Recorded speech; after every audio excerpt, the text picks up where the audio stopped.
Shopping mall মানেই কিন্তু শুধু সাউথ সিটি অ্যাক্রোপলিস লেক মল নয়, দমদম নাগের বাজারে ডায়মন্ড প্লাজাও কিন্তু হতে পারে পারফেক্ট শপিং ডেস্টিনেশন। সাউথ কলকাতার মলগুলো যদিও খুব সুন্দর, কিন্তু যারা আমরা বিরাটি, দমদম, নাগের বাজার, মধ্যমগ্রাম এসব সাইডে থাকি তাদের পক্ষে সবসময় সাউথ কলকাতা যাওয়া সম্ভব হয় না, অ্যাটলিস্ট আমার পক্ষে তো হয়ই না। তো সেই জন্যই আমার কাছে কিন্তু এই নাগের বাজার নিত্যদিনের গন্তব্য, আর আজ আমি সেখানেই তোমাদের নিয়ে যাচ্ছি। তো করে ডায়মন্ড প্লাজা আসতে গেলে দমদম মেট্রো স্টেশনে নেমে অটো করে নাগের বাজার মোড়ে আসতে হবে। নাগের বাজার মোড়ে নেমে সেখান থেকে আরেকটা অটো বা রিক্সা যে কোনো কিছুই তোমরা ধরতে পারো, ধরে সোজা ডায়মন্ড প্লাজার গেটের সামনে তোমরা পৌঁছাতে পারবে। আর যারা তোমরা বাগুইহাটি বা লেক টাউনের দিক থেকে আসছো, সেখান থেকে কিন্তু প্রচুর বাস যায় নাগের বাজার ডায়মন্ড প্লাজায়। আর এই যে ব্রিজটা দেখছো, এই ব্রিজটা যেখানে শেষ হচ্ছে ঠিক তার লেফট হ্যান্ড সাইডেই পড়বে হচ্ছে ডায়মন্ড প্লাজা। নাগের বাজারের রাস্তাটা ভীষণ জমজমাট, শুধু জমজমাট বললে ভুল হবে। এখানে রাস্তার দুধারে সমস্ত বড় বড় ব্র্যান্ডের শোরুম রয়েছে, খাদিম থেকে শুরু করে গ্রেট ইস্টার্ন, টাইটান, টার্টেল, যা ভিআইপি, যা যা তোমাদের মানে যত বড় বড় ব্র্যান্ড হয় মোটামুটি সমস্ত ব্র্যান্ডের শোরুম কিন্তু তোমরা এখানে পাবে। তাই শুধু নাগের বাজারে এই জায়গাটা স্পেশালি যদি কোনো ব্র্যান্ডের জিনিস কেনাকাটা করতে চাও, আমি বলবো একদম পারফেক্ট। আর তোমাদের সাথে গল্প করতে করতে এই দেখো আমি পৌঁছে গেছি ডায়মন্ড প্লাজায়। এই জায়গাটা ভীষণ সুন্দর, শুধু শপিং নয়, এখানে সন্ধ্যাবেলা খুব জমজমাট থাকে, চারিদিকে সবাই বসে গল্প করে, এক কথায় দারুণ অ্যাটমসফিয়ার। এবার চলো তোমাদের মলের ভেতরটা ঘুরে দেখাই। বছরের বিভিন্ন সময় বিভিন্ন অকেশনে মলটাকে দারুণ সুন্দর করে সাজানো হয়। ঢুকতে ঢুকতেই তোমরা একটা প্যান্টালুন্সের শোরুম দেখতে পাবে।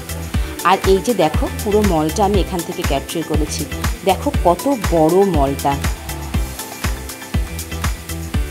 আর এই মলে রয়েছে সমস্ত বড় বড় ব্র্যান্ডের শোরুম। ঢুকতেই বাঁ হাতে পড়বে কেএফসি, ডান হাতে বাটা, তারপর এই দেখো হেলথ অ্যান্ড গ্লো, বিবা, এরকম সমস্ত বড় বড় ব্র্যান্ডের শোরুম কিন্তু তোমরা এখানে পেয়ে যাবে।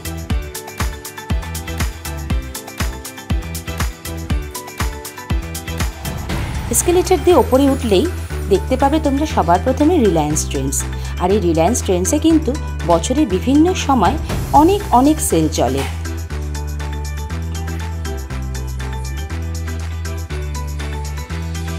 এছাড়া রয়েছে অ্যালেন সলি,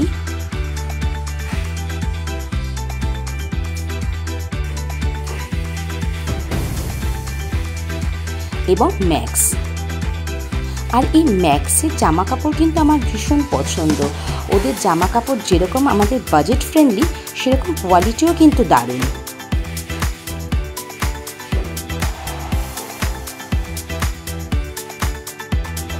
এই মলটা এতটাই বড় এবং এত ভালো ভালো ব্র্যান্ডের দোকান এখানে আছে, একটা গোটা সন্ধ্যায় কিন্তু তোমাদের কম পড়বে। এছাড়া রয়েছে স্মার্ট বাজার, মেট্রো,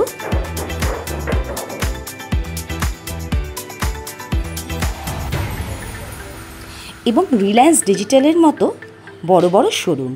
আমার নিজের ফোনটাও কিন্তু এই রিলায়েন্স ডিজিটাল থেকে কেনা। এখানে ইলেকট্রনিক্সের যাবতীয় জিনিস কিন্তু তোমরা একই ছাদের তলায় একসাথে পেয়ে যাবে।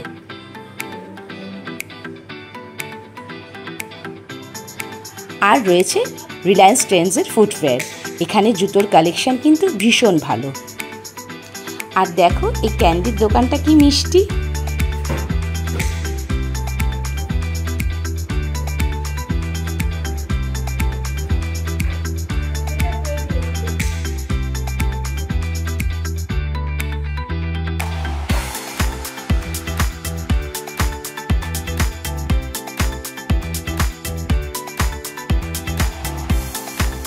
এছাড়া রয়েছে জুয়েলারির কিছু ইউনিক কালেকশন।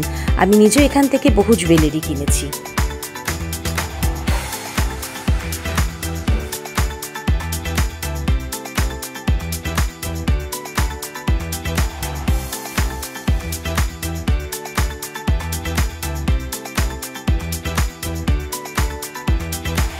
এই মলের একদম টপ ফ্লোরে রয়েছে ফুড কোর্ট। এখানে রয়েছে টি জাংশন এবং একটা সম্পূর্ণ বড় ফুড কোর্ট, তাছাড়া কিন্তু ল্যাকমি স্যালনও রয়েছে। আর রয়েছে বাচ্চাদের সময় কাটানোর জন্য গেম জোন। আর এখানে গেম জোনে যে কার্ড করতে হয় সেটার টাকাটাও কিন্তু অনেকটা কম। মানে সাউথ সিটি বা অন্যান্য মলে গেম জোনে, টাইম জোনে কার্ড করতে গেলে যত টাকা লাগে, এখানে কিন্তু তার থেকে অনেক অনেক কম টাকা লাগে।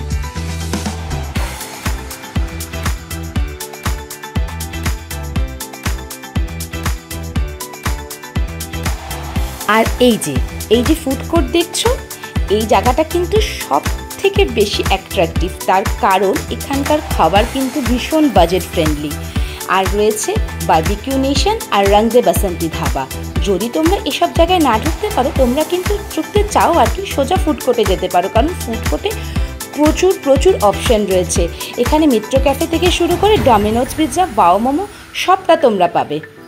আর বন্ধুদের সাথে সময় কাটানো বলো, বার্থডে সেলিব্রেশন বলো, বা নিজের একা বসে থেকে কিছুটা সেলফ টাইম স্পেন্ড করার জন্য বলো, এই জায়গাটা কিন্তু একদম পারফেক্ট। ইনফ্যাক্ট তোমরা আমাকেও দেখে থাকবে, আমার মোস্ট অফ দ্য রিলস বা ওয়াইটি শর্ট কিন্তু এখানেই আমি শ্যুট করি। এছাড়াও এখানে রয়েছে পিভিআর এবং ডায়মন্ড প্লাজা নিজস্ব ব্যাঙ্কোয়েট। তাই সিনেমা দেখা বলো বা পার্সোনাল কোনো অকেশন সেলিব্রেট বলো, তোমরা কিন্তু এখানে সবটাই পাবে। তাহলে বলো, এই গোটা ডায়মন্ড প্লাজা ট্যুরটা তোমাদের কেমন লাগলো? আর যদি আমার কথা বলো, আমাকে সপ্তাহে এখানে 3 দিন বসে থাকতে হয়, তার কারণ নাগের বাজারে আমার ছেলে পড়তে আসে, তাই সপ্তাহে 3টে দিন এই জায়গাতে আমি বসে থাকি। আর একটা কথা, তোমরা যদি এখানে ওপরে ফুড কোর্টে নাও খেতে চাও, এর সামনে কিন্তু প্রচুর বাইরে নানা ধরনের খাবারের স্টল আছে। আর ভেতরে না বসে বাইরেও কিন্তু নির্দ্বিধায় বসে একটা গোটা সন্ধ্যা বন্ধুদের সাথে জমজমাট আড্ডা দিয়ে কাটিয়ে দেওয়া যায়। তো আশা করি তোমাদের এই ব্লগটা ভালো লাগলো। আর যদি ব্লগটা ভালো লেগে থাকে এবং কিছু ইনফরমেশন পেয়ে থাকো, তাহলে আমার চ্যানেলটা সাবস্ক্রাইব করে দিও।